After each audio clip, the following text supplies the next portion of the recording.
Ok, maintenant on continue avec le travail et la chaleur en détail. La dernière fois, on a vu que l'énergie interne était la somme de l'énergie cinétique plus l'énergie du potentiel. En général, vrai. Si on considère des changements en énergie interne, ça vient des deux façons, des deux processus possibles. Donc, un changement en énergie interne vient de la chaleur ou du travail, deux façons par lesquelles on peut échanger de l'énergie. Encore une fois, ça c'est une change macroscopique.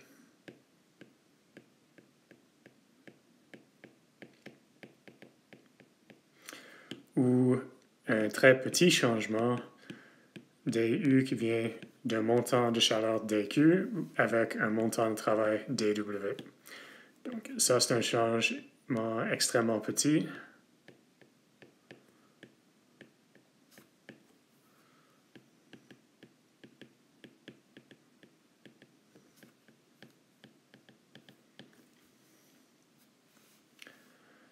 Bon, ces deux énoncés-là sont ce qu'on va considérer comme le premier principe. Pourquoi? Parce que l'énergie est conservée, le changement en énergie interne du système est le négatif du changement d'énergie interne de l'environnement. Donc, on peut considérer directement le changement en énergie interne du système. Bon, donc ligne horizontale. Pour un gaz, donc on va regarder le travail et la chaleur en détail. Le travail qu'on considère est le travail d'expansion.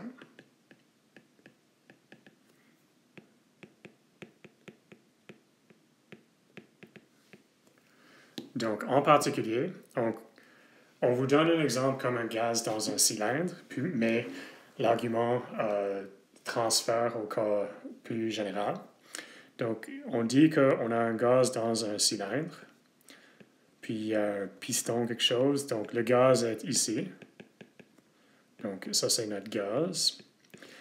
Puis, le gaz a une pression, puis il y a une pression externe qui agit contre le gaz. Donc, à un moment donné, on suppose que la pression du gaz et la pression externe qui exerce sur le gaz sont égaux. Donc, on dit que P égale à P externe pour l'instant. Si le gaz effectue une expansion, donc on passe de cet état à un état où le piston a bougé, puis on a une distance ici, dz, que le piston a bougé. On peut calculer le montant de travail associé avec. Donc A, c'est l'aire de la surface du piston. Donc, le changement en volume, c'est pas V, pardon, c'est A, l'aire de cette surface, fois la distance qu'il a changé. Donc, ce montant-là, c'est le changement en volume du gaz. La pression externe est définie comme la force agissant sur le gaz divisé par l'aire d'interaction qui, ici, c'est l'aire du piston. Le montant de travail fait est défini, et ça c'est définition, vous pouvez le prendre pour acquis. C'est défini comme la force agissant sur l'objet fois le montant de déplacement. Okay, là, on peut faire des substitutions. On remplace, on divise par A, puis on multiplie par A, donc on multiplie par 1. F divisé par A, c'est moins P externe. Puis A dz, c'est dV. Et ça, c'est le montant de travail effectué par le gaz. Donc, la formule qui est toujours vraie, c'est que le montant de travail effectué, c'est moins P externe en particulier fois le changement en volume.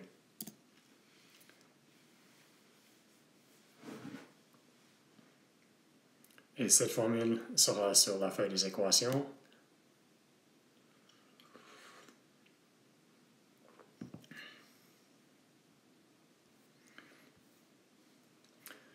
Bon, donc encore une fois,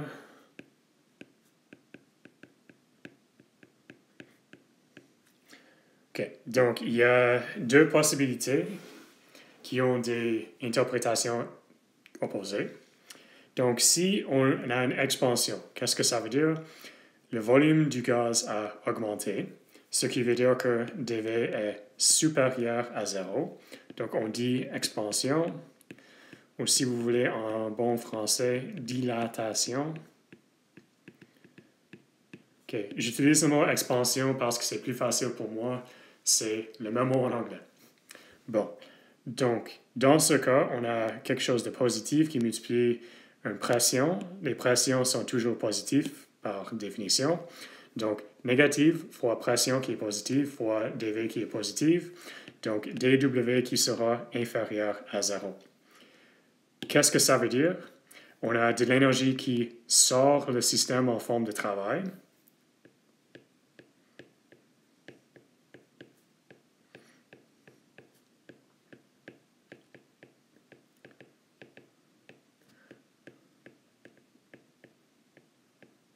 Donc, ça c'est, en termes de définition, ce qui se passe. On dit que le système fait du travail sur l'environnement.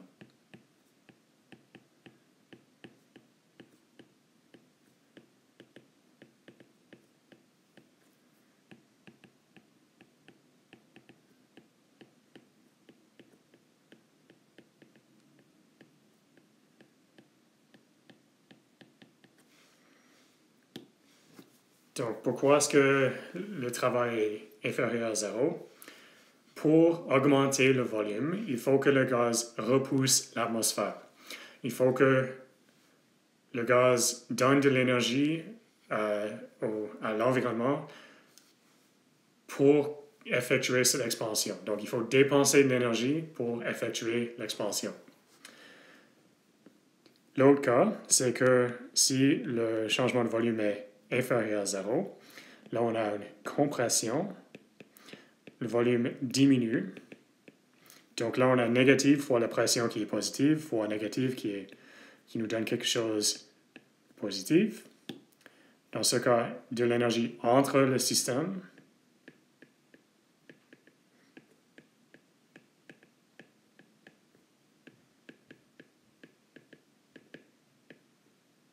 Et en forme de travail toujours. On dit que le système fait du travail, l'environnement fait du travail sur le système. L'environnement dépense de l'énergie dans le système pour effectuer la compression.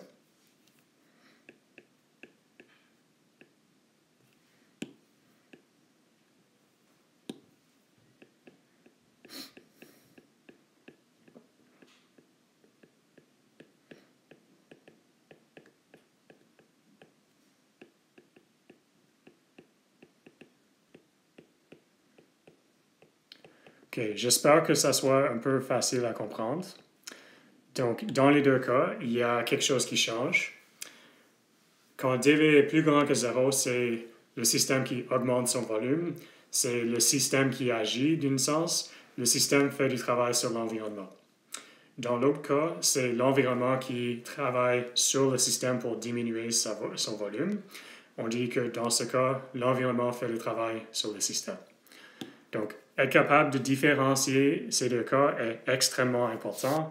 Vous êtes responsable de le savoir.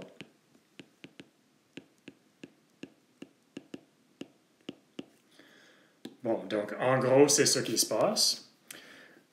Le travail macroscopique, comment est-ce qu'on le calcule? On le calcule sur un chemin avec le montant des travail inexact, qui, dans ce cas, on sait toujours, c'est l'intégrale entre VI puis VF de P externe fois dV. Donc, le deuxième intégrale est plus facile à faire parce que ça définit le chemin. Bon, donc il y a trois cas qu'on va regarder en détail. On pause pendant un instant. Donc, dépendant de la pression externe qui agit sur le gaz, on peut avoir 3 cas différents.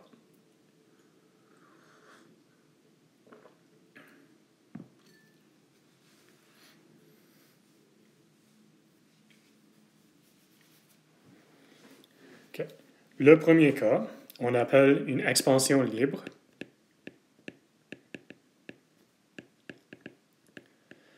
C'est défini comme la pression externe est égale à 0. Donc, est-ce que ça arrive dans la réalité? Non, mais on peut faire le calcul, c'est facile à comprendre, on le fait. C'est le cas si on faisait une expansion contre le vide. Donc, il n'y avait aucune pression externe. Bon, donc, toujours, on a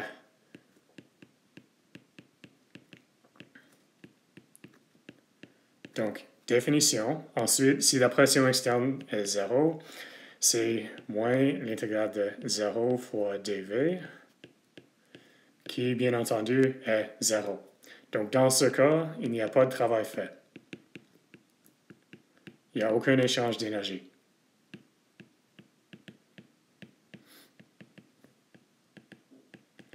OK? Et à cause que c'est simple comme ça, on ne discute plus.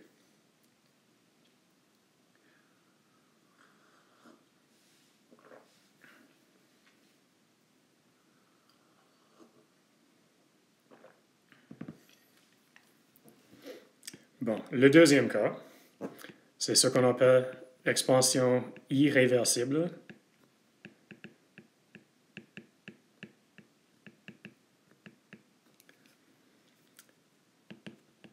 Et c'est défini contre une pression externe constante.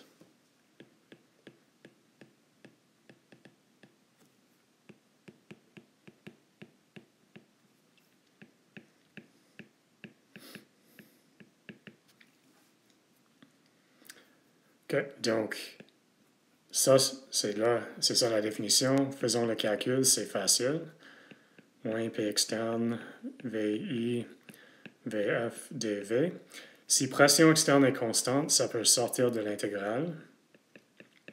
Puis il nous reste VI, VF, dV. Ça, c'est une intégrale complément élémentaire. C'est VF moins VI. Donc, moins P externe delta V. OK. Là, on peut le visualiser facilement. Un plot P versus V. Disons qu'on a P externe, puis on a VI, puis VF. C'est l'aire de cet rectangle-là.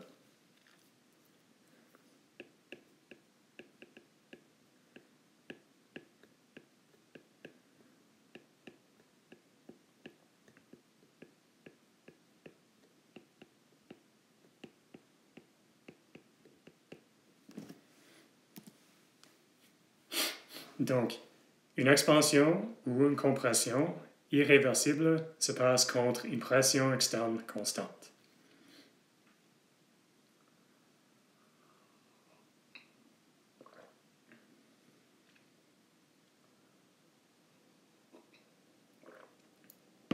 Bien entendu, si delta V est positive, positive fois P externe positive fois négative nous donne négative. Si delta V est négative, on a une W qui est positive, cohérent avec nos définitions ici.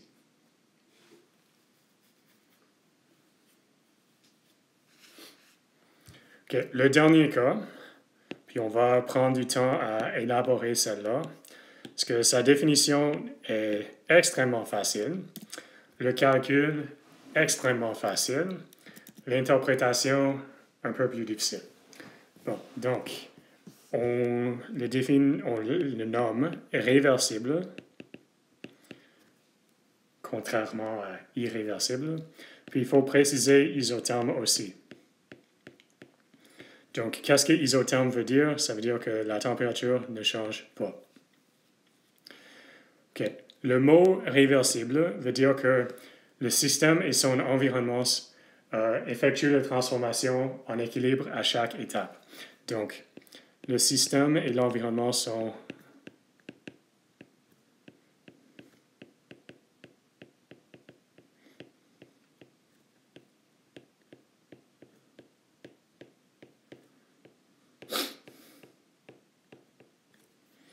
en équilibre. Et le cas particulier d'équilibre qu'on considère, c'est mécanique.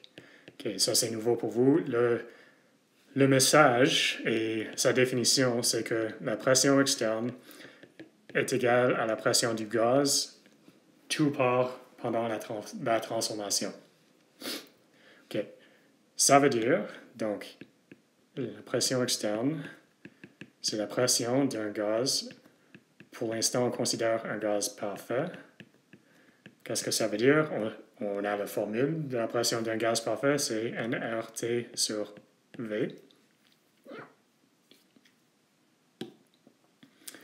On peut calculer son travail facilement. C'est moins l'intégrale VI, VF, P externe dV. Ici, on remplace P externe par P gaz, qui est en effet nRT sur V.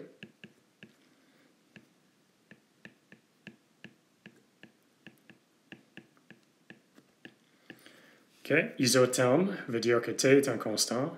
R, le constant des gaz, est toujours un constant. On suppose que N est un constant aussi, donc ça nous donne moins nRT, intégrale dV sur V, VI, VF. Bon, ça c'est une intégrale qu'on sait comment évaluer. Je vous ai dit dans la première leçon, que l'intégrale de dV sur V, c'est logarithme naturel de V. On sait que les volumes sont toujours positifs, donc on n'a rien à spécifier. Donc c'est nRT, logarithme naturel VF, moins logarithme naturel VI. nRT, on sait comment on évalue ça, c'est VF sur VI. Bon, donc ça c'est le calcul symbolique. En premier, on va voir que c'est cohérent avec nos définitions d'expansion et compression. Donc, pour une expansion, on a que VF est supérieur que VI. On augmente le volume, donc VF est plus grand que VI. Autrement dit, VF divisé par VI est supérieur à 1. Le logarithme naturel de VF sur VI de quelque chose supérieur à 1 est plus grand que 0. Ça veut dire que W est négatif, disons. Travail fait par le système sur l'environnement comme avant. Bon, compression, qui veut dire que VF est inférieur à VI, donc VF sur VI est inférieur à 1, et le logarithme naturel de quelque chose inférieur à 1 est inférieur de 0, qui vous donne un travail positif, disant que le travail est fait par l'environnement sur le système comme avant.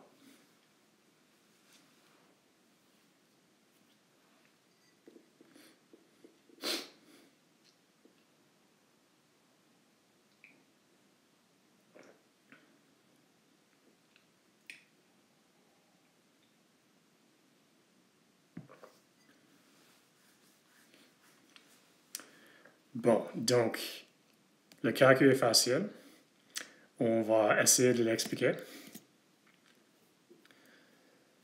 Bon, donc, en premier, on va faire le dessin, parce que c'est un dessin qui est facile à faire. OK, volume et pression. Puis on va le comparer avec le cas irréversible.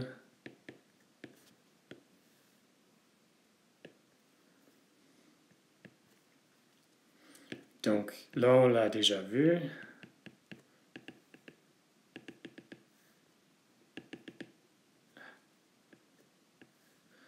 c'est l'aire d'un rectangle comme ça, entre VI et VF. Disons qu'on a le même VI et le même VF, sauf que ici, on a la pression externe qui change et est en équilibre avec. On veut que ça termine dans la même place pour que ça soit plus évident. Disons que la pression finale est là.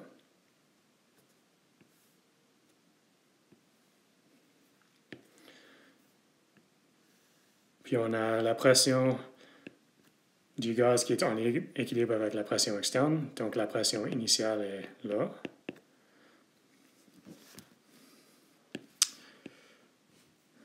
Puis, comme vous le savez, je ne suis pas artiste, mais on va essayer d'avoir tout sur le même dessin au moins.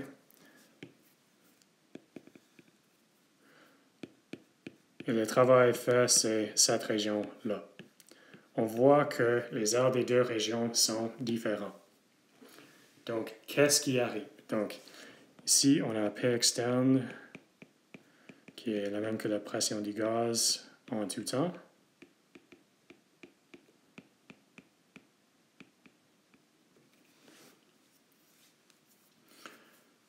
Et à droite, on a une pression externe constante qui est inférieure à la pression initiale du gaz.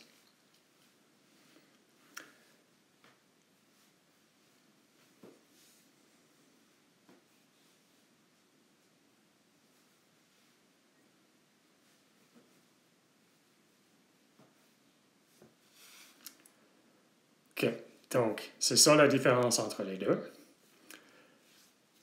Là, on va essayer de l'expliquer. Restez avec moi. Donc, on a le gaz qui est dans un piston. Donc, ici, notre gaz. On a une pression du gaz qui repousse l'atmosphère. Puis, on a une pression externe qui pousse sur le gaz. Disons qu'on a un bloc de 10 kg, quelque chose de très grand pour laquelle, donc, ayant ce poids-là, l'action de ce poids et la pression externe vont être en équilibre avec la pression du gaz. Donc, initialement,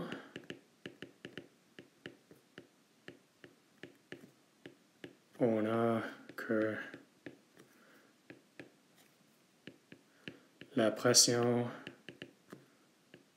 externe plus ce poids de 10 kg sont en équilibre avec la pression du gaz.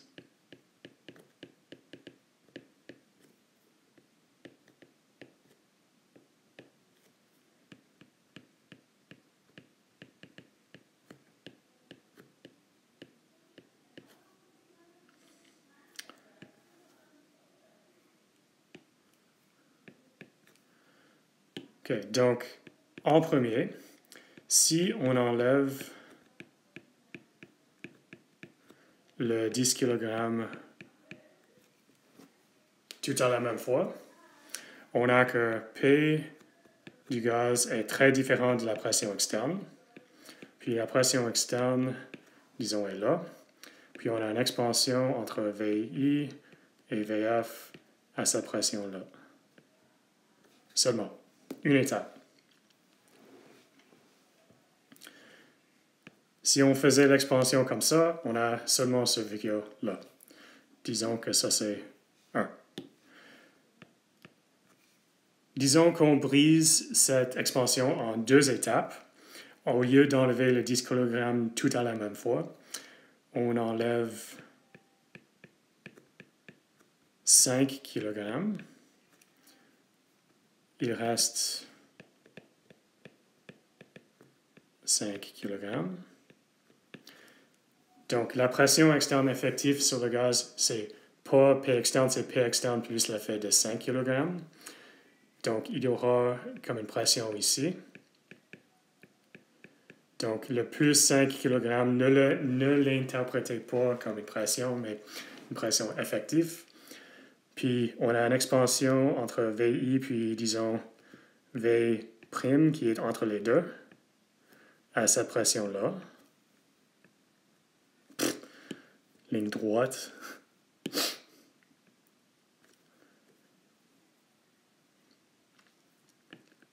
Donc, le travail fait, c'est l'air de cette région.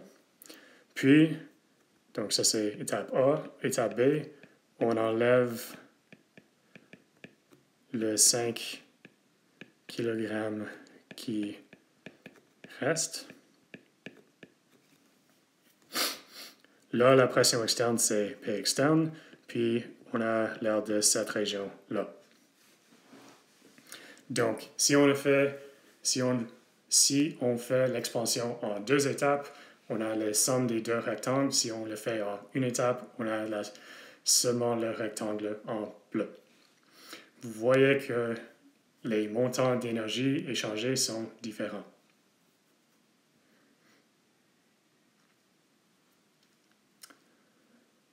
Qu'est-ce qui arrive si on le divise en plus d'étapes? Donc, disons qu'on enlève 1 kg à la fois. On n'aura pas 2 rectangles, on aura 10. Puis on va... Si on faisait l'expansion en 10 étapes, et comment on enlève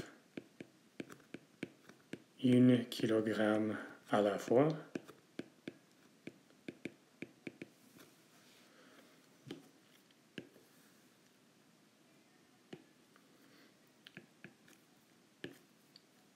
Donc, encore une fois, on a VI, puis VF, puis on a 10 volumes intermédiaires. On a 9 volumes intermédiaires.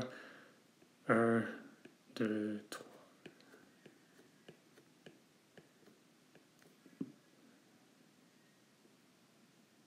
Bien entendu, ils sont équidants. Ils devraient être de la même distance.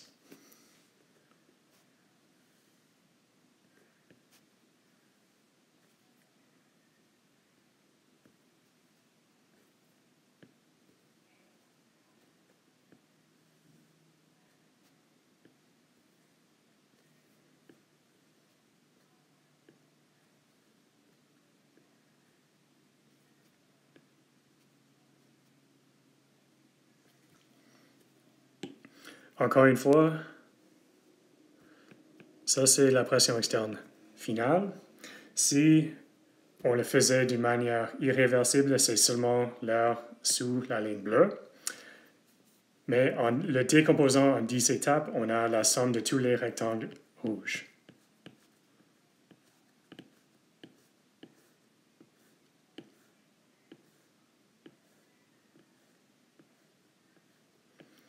Donc, si on faisait l'expansion en 10 étapes, le travail fait, c'est la somme des rectangles rouges.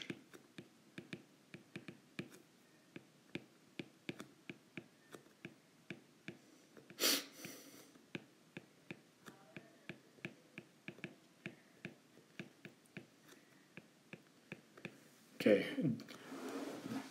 Donc, on peut le subdiviser encore plus en faisant que les étapes sont de plus en plus petites. Éventuellement, les rectangles deviennent extrêmement minces, puis on a des intégrales. Bon, donc, en utilisant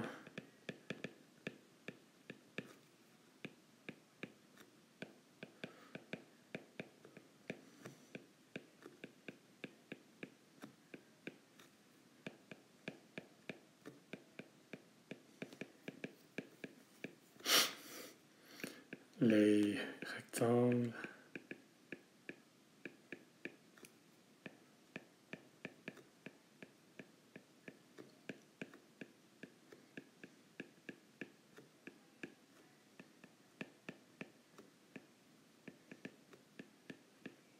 et on s'approche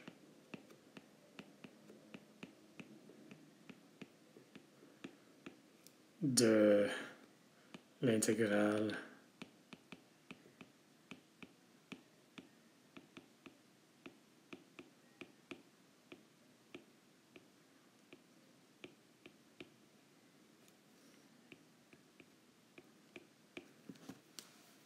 Autrement dit, pour effectuer la transformation d'une manière réversible, il faut le décomposer en une infinie d'étapes extrêmement petites. Donc, il faudra le faire très, très, très, très lentement.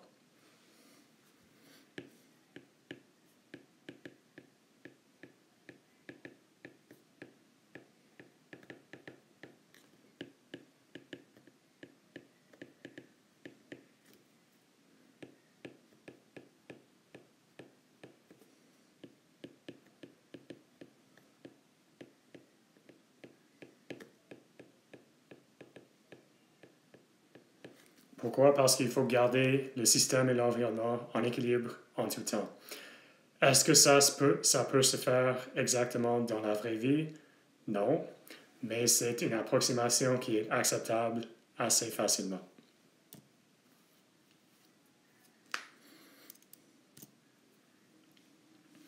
Bon, donc c'est ça le travail d'expansion. Il faut être capable de différencier une expansion libre où la pression externe est zéro, une expansion irréversible où la pression externe est constante, et une expansion réversible où la pression externe est en équilibre avec la pression du gaz en tout temps.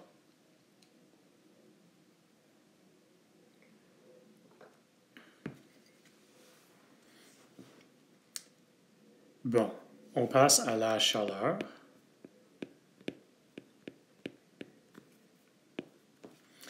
Donc, on a dit que dU, c'est dQ plus dW. On peut décomposer dW en différents types de travail. Dans ce cours, on considère seulement le travail d'expansion, donc le travail est synonyme avec le travail d'expansion. OK, donc on a dit que dW c'est moins P externe dV, donc dU est dQ moins P externe dV. Comment est-ce qu'on peut calculer un montant de chaleur? On considère un système avec un volume constant, puis on va le voir. Donc, volume constant, on avait un mot. C'est quoi le mot? Isochore. On entend aussi isovolumétrique. On dit isochore dans ce cours. Bon, donc pour un système isochore, on a que dU est égal à dQ parce que dV est 0. Dans ce cas, le changement d'énergie interne, c'est le montant d'énergie échangée en forme de chaleur avec un souscrit V qui dénote un processus avec V constant. Donc, QV, c'est la chaleur pour un processus particulier avec V constant.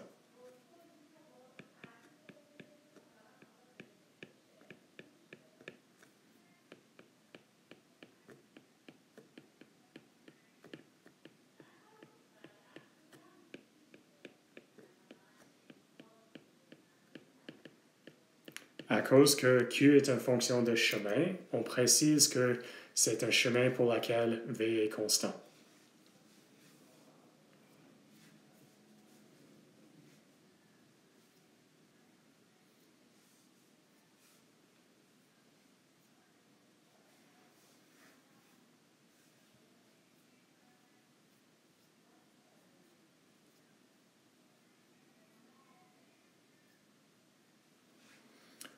Okay. Donc, dans le labo, on peut le mesurer. Pour mesurer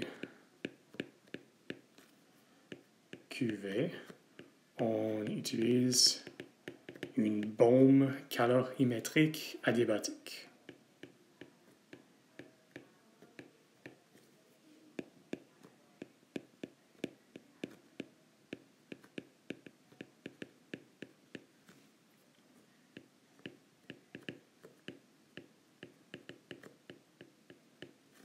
Donc, on a un appareil qui a des murs qui sont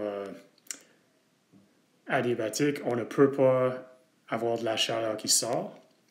Donc, des murs insulés, disons. Puis, on a quelque chose qui mesure la température. Puis, on a un changement de la température, disons, à cause d'un montant de chaleur évolué par le système. Donc, on fait quelque chose dans le système, on a un montant de chaleur associé avec, la chaleur ne peut pas échapper, donc la température va augmenter. L'appareil, on dit que l'appareil a un volume qui ne change pas. Donc, on observe un montant de chaleur en regardant le changement de température à un volume constant.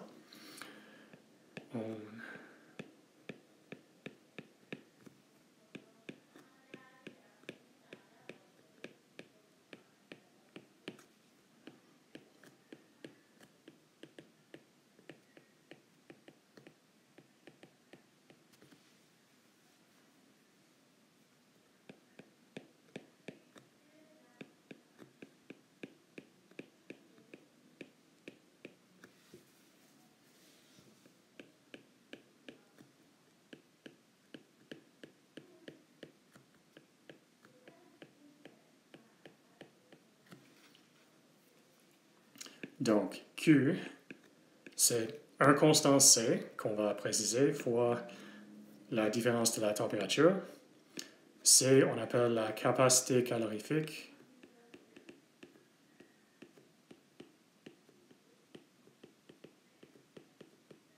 De l'appareil.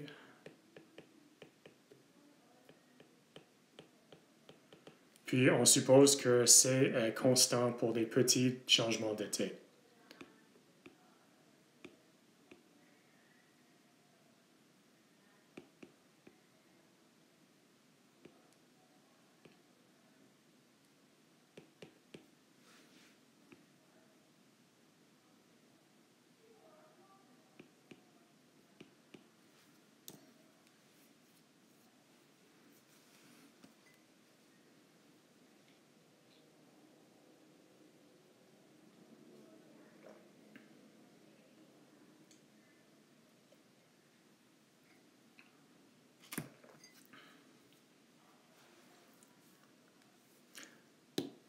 Bon, donc, l'énergie interne augmente avec T, bien entendu.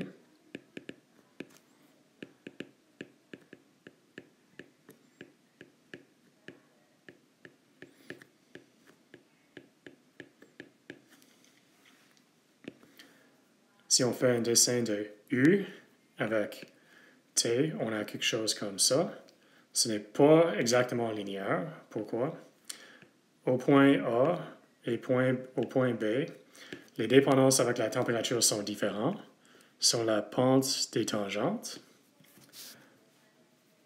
Et c'est quoi? La pente de la tangente au point A et B, c'est la capacité calorifique à la température A et à la température B. De la tangente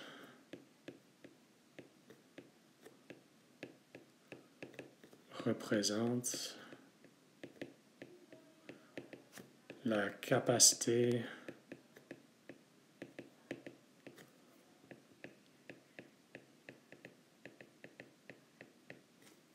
à TA et TB.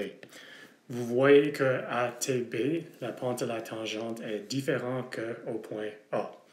Pour des très petits changements de T, on suppose que c'est constant. Donc, ici, on dit que CV, la capacité calorifique à V constant, c'est le dérivé partiel de U avec T à V constant. On va voir cette notation en détail plus tard. Donc, V constant. Et c'est quoi le dérivé partiel de U à V constant?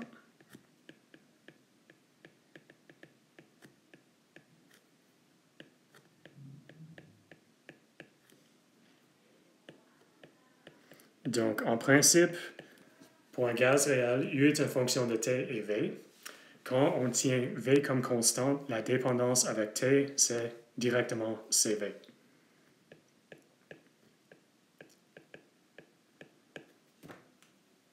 OK? Donc, encore une fois, U est une fonction de T et V.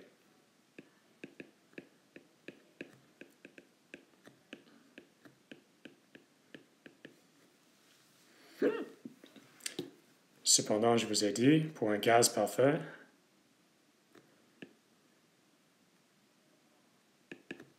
c'est seulement une fonction de t, la dépendance avec V est nulle.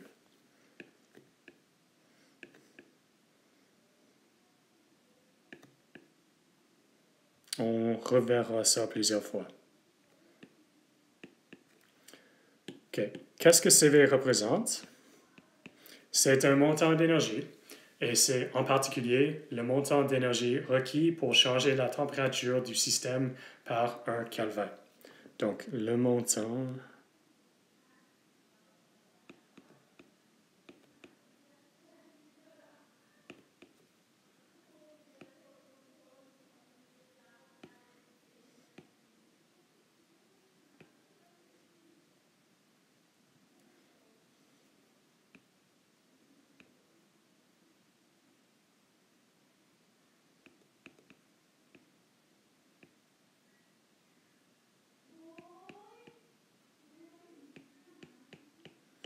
Bien entendu, pour différents systèmes, les capacités calorifiques à volume constant seront très différentes.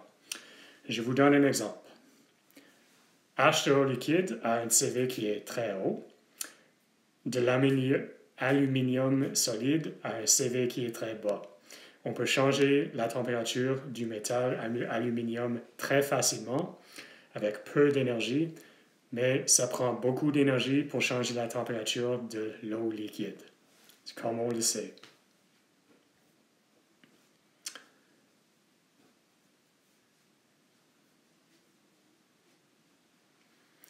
Bon, donc, pour V constant,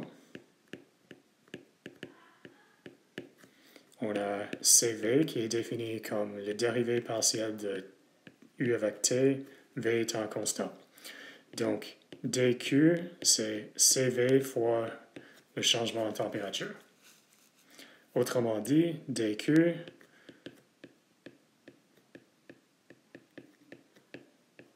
comme ça. Donc, pour un processus à V constant, on a du qui est dQ plus dW.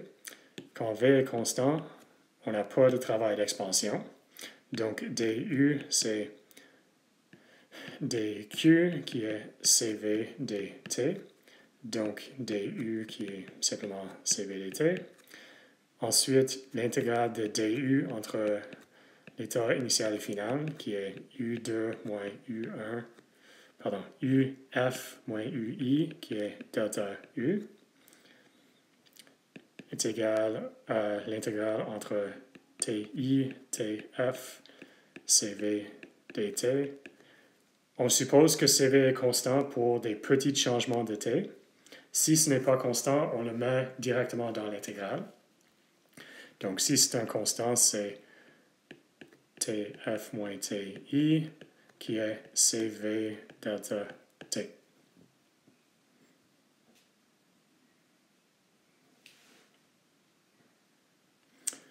OK, donc là, on a un argument.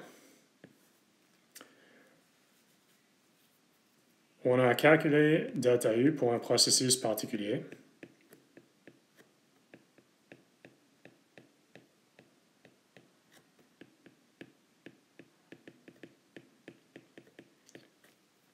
Entre l'état initial et final.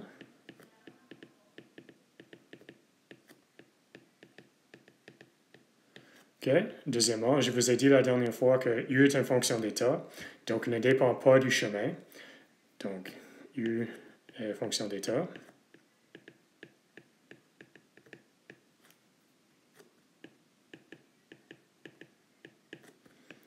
Donc, l'argument qui suit, delta U, c'est égal à CV delta T pour tous les processus d'un gaz parfait.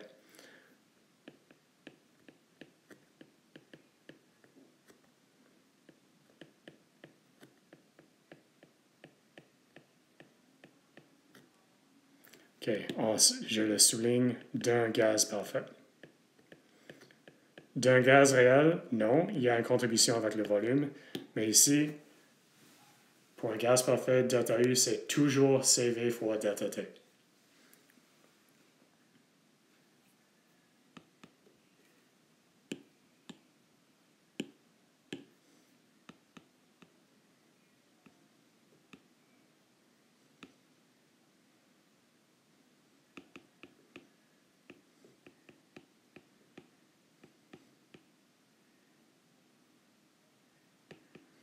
seulement pour un gaz parfait.